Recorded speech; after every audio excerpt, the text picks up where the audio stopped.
Moving on, Aman Sehrawat, the youngest Indian to ever win an Olympic medal, has captured the nation's attention with his remarkable achievement. His coaches, recognizing his focus and dedication, believe that Aman is poised to become a pivotal figure in the future of Indian wrestling, ensuring a bright and successful path ahead for the sport.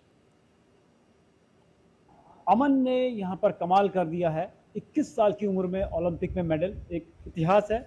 और इस वक्त हमारे साथ हैं उनके coach, वो तो coaches Jagminder Singh ji और वीरेंद्र सिंह जी। सर, कैसे देखते हैं इस उपलब्धि को आप?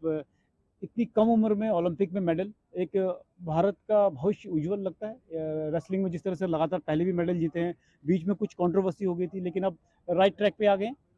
बिल्कुल राइट ट्रैक पर आ गए हैं। जो हमारी उम्मीद थी, हमारी गोल्ड की उम्मीद थी, लेकिन उसमें हम सफल नहीं हो सके। ब्रॉन्ज मेडल से ही हमारे को वो हुआ, लेकिन अमन का ये हौसले से कहता है अगले ओलंपिक में गोल्ड जरूर ले आके दिखाऊंगा। तो अमन ने इससे पहले भी गोल्ड मेडल जीते हैं। Already he won in the under 23 world championship and also the ranking series and bronze in the Asian games, and these are the coaches with him at there also. Sir, पूरी अगर अमन ने जैसे कि बोला कि तब भी आप उनके कोच थे शुरू से, तो क्या विशेष है अमन में कि इतनी कम उम्र में ओलंपिक में गोल्ड ब्रॉन्ज मेडल जीत लिया? उससे पहले वर्ल्ड सीरीज रैंकिंग सीरीज में भी मेडल जीता, और जो अंडर 23 में भी उन्होंने गोल्ड मेडल जीता वर्ल्ड चैंपियनशिप में। तो क्या विशेष है? What's the special? मैं कई बार अमन के साथ विदेशी दौरों पे रहा हूँ। हर खिलाड़ी का अपना अपना एटीट्यूड होता है।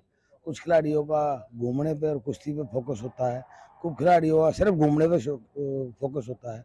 अमन एक ऐसा खिलाड़ी है हमारा, वो रूम से ही बाहर नहीं निकलता, सिर्फ होटल रूम और एरिना, उसके अलावा वो कहीं नहीं जाता। वो 100% फोकस है उसका, और 2 साल पहले ही दिख गया था कि ये आने वाले ओलंपिक में भारत को मेडल देगा।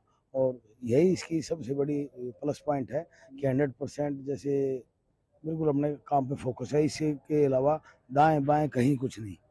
So his focus is the key to success. The way his coaches are saying that he is just focused on his training and his matches. Sir, जिस तरह से एक भारत में खेलों में क्रांति आ गई है, न्यू रेवोल्यूशन इज देयर। प्रधानमंत्री बात करते हैं, ऐसा कभी नहीं देखा कि टॉप लीडरशिप इज वो भारतीय खिलाड़ियों से बात करती, तो इसका कितना बड़ा बल मिलता है। और देखिए विनेश वाले केस में भी देखिए तो भारत सरकार ने इंटरवीन करके हरीश साल्वे को लाया और उनकी जो पैरवी कर रहे हैं।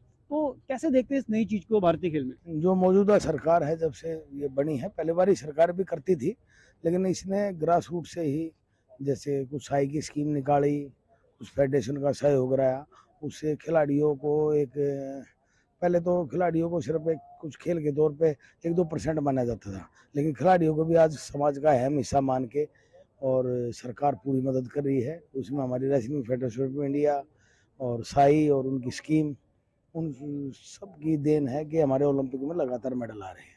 So here we can see that the coaches are saying that our players, our athletes, our sports is getting full support from the government of India, and that's why we are witnessing here the players like Aman at the age of 21 winning a medal for the India at such a level like Olympics.